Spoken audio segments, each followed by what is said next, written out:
نادر نے اس کے پیچھے آ کر اس کے شانے پر ہاتھ رکھتے ہوئے کہا، نوجوان، یہ بوڑھا بہت کمزور ہے، ادھر تمہارا باپ کھڑا ہے، مجھ سے غنڈہ ٹیکس وصول کرو۔ ابے سالا، کیا تم دادا گیری کرنے آیا ہے؟ تیرے کو تو اپن ایک ہی ہاتھ میں سلا دے گا۔ یہ کہہ کر اس نے ہاتھ گھمایا۔ نادر اچھل کر پیچھے گیا تو اس کا ہاتھ اپنے ہی ساتھی پر پڑا۔ دوسرے لمحے نادر کا ایک زبردست گھوسا اس کے منہ پر لگا۔ وہ دوسری طرف الٹ کر ریڑے پر سے ہوتا ہوا دور جا گرا۔ پھر تو اچھی خاصی بھگدڑ مچ گئی۔ فٹ پاتھ کے دکاندار وہاں سے بھاگنے کے لیے اپنی دکانیں سمیٹنے لگے۔ جوان بھی تگڑا تھا، وہ بھی نادر کو اپنے ہاتھ دکھا رہا تھا اور نادر سے مار بھی کھا رہا تھا۔ ذرا سی دیر میں لیاری کے کنڈے وہاں پہنچ گئے اور بدماش جوان نے ہاتھ اٹھا کر کہا، ٹھہرو، یہ بہت تگڑا ہے، بڑے مزے کا لڑتا ہے، تم لوگ بیچ میں مت آؤ، ہم اپنا فیصلہ خود کرے گا۔ یہ کہتے ہی نوجوان نے نادر کے منہ پر ایک گھوسا رسید کیا۔ تو کون ہے رے؟ کدھر سے آیا ہے؟ نادر نے گھوسا کھا کر ذرا پیچھے اچھل کر اسے ایک لات مارتے ہوئے کہا، میرا نام نادر ہے، میں سزا یافتہ ہوں، مگر اب پولیس والوں کے تعاون سے شریفانہ زندگی گزار رہا ہوں۔ میں کسی کی بدماشی دیکھ نہیں سکتا، اس لیے تجھے یہاں سے مار مار کر تھانے لے جاؤں گا۔ نوجوان نے زمین سے اٹھ کر کہا لگاتے ہوئے کہا، ارے کیا مشکری کرتا ہے رے؟ ادھر ہم سب تھانے میں بھتہ دیتا ہے، ابھی تم سے بھی بھتہ نکالے گا۔ وہ دونوں پھر الجھ پڑے۔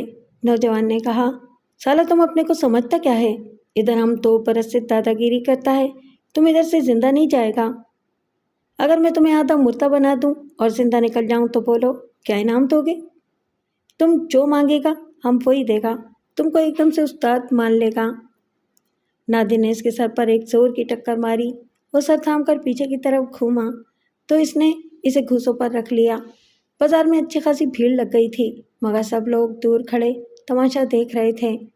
2 کنڈوں کو امن و آشتی کا سبق سکھانے کی کسی میں جرت نہ تھی اور وہ دونوں کنڈے 2 پہاڑوں کی طرح ٹکرا رہے تھے، ایک دوسرے کو سبق سکھا رہے تھے اور مار کھاتے جا رہے تھے۔ آدھ گھنٹے کی مسلسل لڑائی کے بعد نادر کا پلہ بھاری ہو گیا۔ اب وہ نوجوان بری طرح لڑ کھڑا رہا ہے، خود کو دونوں پیروں پر کھڑا رکھنے کی کوشش کر رہا تھا۔ اس کے ماتحت رہنے والے کنڈے آگے بڑھ کر آئے تو اس نے زخمی شیر کی طرح دھاڑتے ہوئے کہا، پیچھے جاؤ، کوئی ادھر نہیں آئے گا، ہم بزدل نہیں ہیں، اس جوان سے جو بات بولا وہ بات پورا کرے گا۔ یہ کہتے ہی وہ زمین پر لڑ کھڑا کر گر پڑا، پھر ایک دیوار سے ٹیک لگا کر بولا، سالا تم نے سچی مچی ہم کو آدھا مردہ بنا دیا، بولو کیا مانگتا ہے؟ جو مانگوں گا وہ ایمانداری سے دے گا۔ اس نے ہاتھ اٹھا کر مجمع کی طرف اشارہ کرتے ہوئے کہا، ہاں ہاں ضرور دے گا، اتنا سب آدمی کے سامنے ہم بولتا ہے، چلو مانگو۔ میں تم سے بھائی کا پیار مانگتا ہوں، کیا دے سکو گے؟ نوجوان ایک دم سے چونک کر دیدے پھاڑ پھاڑ کر اسے دیکھنے لگا۔ بازار کے سارے لوگ بھی نادر کو بڑی حیرانی سے مگر بڑی محبت سے دیکھ رہے تھے۔ نادر نے کہا، میں عزت سے ایک گھر بسانے کے لیے عزت داروں کی تلاش میں نکلا ہوں اور مجھے یقین ہے کہ اگر تو میرا بھائی بن جائے گا تو بھائی کی عزت رکھنے کے لیے ضرور عزت دار بن کر رہنے کی کوشش کرے گا۔ نوجوان نے دیوار کا سہارا لے کر اٹھتے ہوئے کہا، ارے کیوں مشکری کرتا ہے؟ تیرے کو نہیں معلوم ہے، میرے تیرے جیسا آدمی دشمن بن کر اور بدماش بن کر رہے گا تو شریف لوگ بھی بہت خوش رہے گا۔ اپن عزت مانگے گا تو یہ لوگ کبھی ہم کو عزت نہیں دے گا۔ اب ہم تیرے کو کیا بتائے گا؟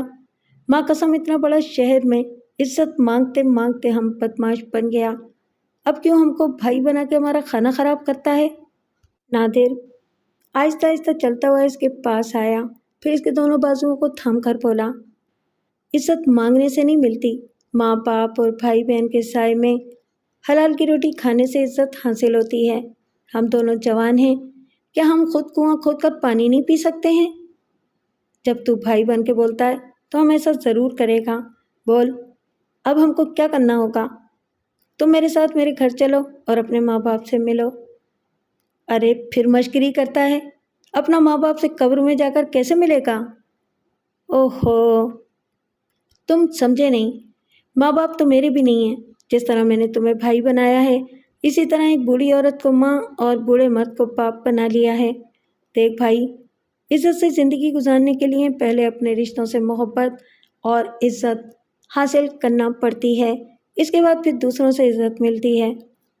اچھا چلو، آج ہم اپنے ماں باپ کو بھی دیکھے گا۔ وہ دونوں وہاں سے چل پڑے۔ راستے میں نادر نے اس سے پوچھا، تمہارا نام کیا ہے؟ اپن کو سب ادھر میں دادا بولتا ہے، مگر ہمارا نام حمید ہے۔ تم ہم کو بتاؤ کہ تم اصل میں کون ہے اور تم دوسرے لوگ کے پھڈے میں کیوں پڑتا ہے؟ کسی کو بھائی بناتا ہے، کسی کو ماں باپ بناتا ہے۔ دیکھو بھائی، صفا صفا بول دو، کوئی گھپلا تو نہیں کرے گا؟ نادر اسے یقین دلانے کے لیے شروع سے آخر تک اپنی داستان سنانے لگا۔ اس نے سمجھایا کہ وہ ایک شریف لڑکی کو اپنی بیوی بنا کر اپنے گھر لانا چاہتا ہے، اور لڑکی والے اسے تنہا شخص کو رشتہ دینے سے گریز کرتے ہیں جس کا آگے پیچھے کوئی نہ ہو۔ اس دنیا میں بعض اوقات سچائی کی خاطر تھوڑا سا جھوٹ بھی بولنا پڑتا ہے، اس لیے وہ جھوٹ بول کر ماں باپ کا رشتہ حاصل کر چکا ہے اور اب اسے بھائی بنا کر لے جا رہا ہے۔ صرف ایک بہن کی کمی رہ گئی ہے۔ حمید نے اس کی بات سن کر کہا، نادر بھائی، تیرا بات سن کر سچی مچی عزت سے رہنے کو جی چاہتا ہے۔ یہ تو فرسٹ کلاس آئیڈیا ہے۔ ہم سب ٹھوکر کھانے والا لوگ آپس میں مل جل کے عزت مانگے گا تو سالہ عزت والا لوگ انکار نہیں کر سکے گا۔ آؤ اس ہوٹل میں چلو، ہم ایک کپ چائے پینے کے بعد سوچے گا کہ ہم کو کدھر سے اچھا سا بہن مل سکتا ہے۔ وہ دونوں ایک ہوٹل میں جا کر بیٹھ گئے۔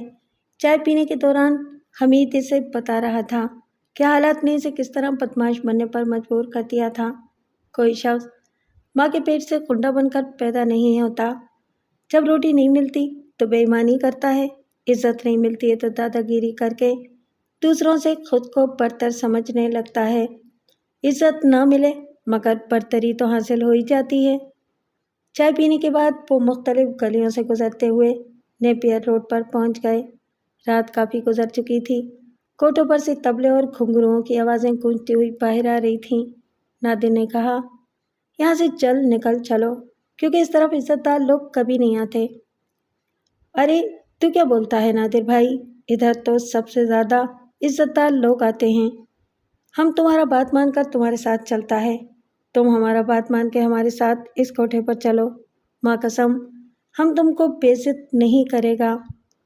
وہ نادر کا ہاتھ پکڑ کر زبردستی اسے کھینچتا ہوا ایک کوٹھے پر لے گیا۔ وہاں مختلف کمروں میں مختلف طوائفیں مجرا کر رہی تھیں۔ کچھ ایسی بھی تھیں جو گاہکوں کے انتظار میں بیٹھی تھیں۔ حمید نادر کو جس کمرے میں لے گیا، وہاں ایک بوڑھی نائکا سازندوں سے بیٹھی باتیں کر رہی تھی۔ انہیں دیکھ کر وہ مسکرا کر استقبال کے لیے اٹھی۔ اسی وقت ایک خوبصورت سی نوجوان لڑکی دوسرے کمرے سے نکل کر آئی۔ نائکا نے کہا، بیٹی پاؤں میں گھنگرو باندھو، قدردان آئے ہیں۔ حمید نے ہاتھ اٹھا کر کہا، نہیں، گھنگرو نہیں باندھے گا۔ دیکھ بڑھیا، تو ہم کو ایک دن بولا تھا کہ اپنی بیٹی کو اس جہنم سے نکالنا چاہتا ہے۔ کوئی دولت مند گاہک ملنے سے بیٹی کا شادی کر دے گا۔ ہم دولت مند تو نہیں، ایک عزت دار کو لے کر آیا ہے۔ ہم دونوں بھائی ہیں اور تیری بیٹی کو اپنی بہن بنا کر لے جانا مانگتا ہے۔ نادر نے چونک کر حمید کو دیکھا۔ اس نے کبھی سوچا بھی نہ تھا کہ کسی طوائف زادی کو اپنی بہن بنائے گا۔ بڑھیا نے ذرا ناگواری سے کہا، کیوں رے حمید، ہمارے دھندے کے وقت کیوں فضول باتیں کرنے آیا ہے؟ جا اپنا راستہ لے اور ہمیں اپنا کام کرنے دے۔ لڑکی نے ہنستے ہوئے کہا، ماں جی، تو نے بھی اپنی جوانی اس کوٹھے پر برباد کی ہے۔ کیا تو نے کبھی ایسے گاہک دیکھے ہیں جو یہاں جوان عورت کو بہن بنانے آتے ہوں؟ نائکا کے جواب دینے سے پہلے ہی نادر نے کہا، ہاں، یہ بالکل عجیب اور انہونی سی بات ہے۔ یہاں قدم رکھتے وقت میں نے بھی یہ نہیں سوچا تھا، مگر اب سوچ رہا ہوں کہ تم میری بہت اچھی اور پیاری سی بہن بن سکتی ہو۔ کیا تمہارے دل و دماغ کے کسی گوشے میں کبھی عزت کی زندگی گزارنے کی تمنا پیدا نہیں ہوتی ہے؟ نادر کی سنجیدگی اور اس کے لہجے کی صداقت نے لڑکی کو ایک دم سے خاموش کر دیا۔ وہ ایک ٹوک اسے دیکھنے لگی۔ وہ اسے دیکھنے کے دوران دل و دماغ کی آنکھوں سے دوسری طوائفوں کی زندگی پر غور کرنے لگی۔ کیا ملتا ہے انہیں؟ جوانی میں وقتی قدردان پیدا ہوتے ہیں، پھر وہی قدردان انہیں بڑھاپے کے اکلتان میں تھوک دیتے ہیں۔ اس لڑکی نے اور اس کی نائکا ماں نے بارہا اس مسئلے پر غور کیا تھا۔ ایک بار حمید کے سامنے بھی ذکر کیا تھا کہ کوئی دولت مند عزت سے بیاہ کر لے جائے تو اس کی بیٹی ہمیشہ ہمیشہ کے لیے یہ پیشہ چھوڑ دے گی۔ مگر وہاں دولت نہیں مل رہی تھی، صرف بہن بنا کر عزت دینے والے 2 بھائی آئے تھے۔ نائکا نے کہا، میں نہیں مانتی کہ تمہارے جیسا بدماش میری بیٹی کو بہن بنا کر عزت دے سکے گا، اور یہ جو دوسرا تمہارے ساتھ آیا ہے، پتہ نہیں یہ بھی کون ہے، اس کی نیت کو میں کیسے سمجھ سکتی ہوں؟ نادر نے کہا، میں پولیس کے بڑے بڑے افسروں کی ضمانت پیش کر سکتا ہوں۔ اگر تمہیں قانون کا تحفظ حاصل ہو جائے تو کیا تم میری بہن کو میرے گھر میں عزت سے رہنے کی اجازت دو گی؟ نائکا نے کہا، پولیس والے بدماشوں کے ساتھ مل کر گھپلا کرتے ہیں، اگر وہی ایماندار رہیں تو اس شہر میں اتنی بدماشی نہ ہو۔ تمام پولیس والے ایک جیسے نہیں ہوتے۔ میرے علاقے کا تھانے دار، سینٹرل جیل کا جیلر اور ڈی آئی جی صاحب تمہاری بیٹی کی حفاظت کرنے کے لیے تیار ہو جائیں گے۔ اتنے بڑے افسروں سے بے ایمانی کی توقع نہ کرو۔ میں تمہیں ان کے پاس لے چلوں گا۔ ان سے باتیں کرنے کے بعد تمہیں میری سچائی کا یقین آ جائے گا۔ لڑکی نے نائکا کے قریب آ کر کہا، ماں جی، جب ایک شریف آدمی اتنے بڑے لوگوں کے نام لے رہا ہے تو اس پر بھروسہ کر کے کل اس کے ساتھ چلی جاؤ اور پولیس کے بڑے آفیسر سے خود ہی بات کر لو۔ میں دل ہی دل میں دعائیں مانگ رہی تھی، شاید اب میری دعائیں قبول ہو رہی ہیں۔ نادر اپنی بہن بننے والی لڑکی کو بڑی محبت سے دیکھنے لگا اور سوچنے لگا کہ انسان صدقے دل سے کوشش کرتا ہے تو کوششیں کبھی رائگاں نہیں جاتی۔ گدڑی سے لال اور کیچڑ سے کمل حاصل ہو جاتے ہیں۔ کوئی غلاظت سے پاکیزگی کا تصور نہیں کر سکتا، مگر کامیاب کوششیں بتاتی ہیں کہ پاکیزگی وہاں بھی پائی جاتی ہے۔ عام حالات میں یہ باتیں قصے کہانیاں کہلاتی ہیں، مگر قصے اور کہانیاں بھی ہمارے معاشرے کے چلتے پھرتے کرداروں سے مکمل ہو جاتی ہیں۔ اس رات نادر کے ماں باپ کو ایک اور بیٹا مل گیا۔ دوسرے دن ایک بیٹی کے ملنے کی توقع تھی۔ نادر نائکا کو لے کر ڈی آئی جی کے دفتر گیا تھا اور وہ سب لوگ اس کی واپسی کا انتظار کر رہے تھے۔ گلباز خان نے حمید سے پوچھا، بیٹے، تم لڑکی کو کب سے جانتے ہو؟ اس کا نام کیا ہے اور کہاں کی رہنے والی ہے؟ حمید نے جواب دیا، اس کا نام ریشما ہے، وہ پنجاب سے یہاں آئی ہے۔ شاید ہمارا نادر بھائی بھی پنجاب کا ہی رہنے والا ہے۔ گلباز خان نے مسکراتے ہوئے کہا، ہم ایک انوکھا خاندان بنا رہے ہیں۔ تم مکرانی ہو، میں پٹھان ہوں، تمہاری ماں مہاجر ہے اور نادر اور ریشما پنجابی ہیں۔ میرا خیال ہے کہ کسی بھی گھر میں اتنے صوبوں کے لوگ متحد نہیں ہیں، حالانکہ پاکستان جیسے چھوٹے سے گھر میں سبھی رہتے ہیں، مگر ایک دوسرے سے الگ ہو کر، اجنبی ہو کر۔ سیبونسا نے کہا، مگر کوئی ہمارے اس انوکھے خاندان کو تسلیم نہیں کرے گا۔ سبھی پوچھیں گے کہ ماں مہاجر، باپ پٹھان اور بیٹا بیٹی پنجابی کیسے ہو گئے؟ گلباز خان نے کہا، ایسا سوال کوئی احمق ہی کرے گا۔ پاکستان بننے کے بعد حالات نے ہمیں ایک صوبے سے دوسرے صوبے کی طرف بھٹکا دیا ہے۔ ہم کبھی اس تہذیب سے ملتے رہے، کبھی اس تہذیب میں گھلتے رہے۔ میں پٹھان ہو کر اردو اور پنجابی بول سکتا ہوں، تم اردو بولنے والی ماں ہو، اور ایک ماں اپنے وطن سے کتنی ہی زبانیں بولنے والی اولاد پیدا کر سکتی ہے۔ یہ تو ٹھیک ہے، اپن سارا کوئی زبان ٹھیک سے نہیں بول سکتا ہے۔ گلباز خان نے کہا، بیٹے یہ بات میں صرف سالہ بولنا چھوڑ دو، تمہاری زبان بھی آہستہ آہستہ ٹھیک ہو جائے گی۔ شریف لوگ گالی کو تکیہ کلام نہیں بناتے، ہم تمہیں اچھی طرح بولنا سکھائیں گے۔ نادر کی تقدیر مہربان تھی، حالات تیزی سے بدل رہے تھے۔ دوپہر کو ریشما بہن بن کر آئی تو ایک چھوٹا سا خاندان تقریباً مکمل ہو گیا، صرف ایک بیوی کی کمی رہ گئی، اسی کے لیے اتنے پاپڑ بیلنے پڑے تھے۔ محلے والے حیرانی سے اس گھر کی طرف دیکھتے تھے، جہاں پہلے ویرانی تھی وہاں ہمیشہ ہنسنے بولنے والوں کی جنت آباد ہو گئی تھی۔ نادر کی شادی کے لیے بڑے زور و شور سے تیاریاں ہو رہی تھیں۔ زیب النساء اور ریشما محلے کے گھروں میں جا کر راہ و رسم بڑھانے کی کوشش کر رہی تھیں۔ بعض پڑوسی اور محلے والے کسی کو ہنستا بستا نہیں دیکھ سکتے۔ پہلے تو وہ اس نئے خاندان سے کتراتے رہے، پھر تجسس بڑھنے لگا تو ان کی عورتیں اسٹو میں نادر کے ہاں آنے لگیں کہ دیکھیں وہاں رشتوں کی کھچڑی کیسے پک رہی ہے۔ شادی تو نادر کے ہاں ہونے والی تھی، مگر رت جگہ سارے محلے میں تھا، کسی کو نیند نہیں آتی تھی۔ رات گئے تک مردوں کی الگ بیٹھک ہوتی تھی، عورتوں کی محفل الگ جمتی تھی۔ کوئی کہتا، نادر نے جب یہاں اپنا مکان بنوایا تھا، اس وقت تو اس کے ماں باپ مر چکے تھے، وہ تو یہی کہتا تھا۔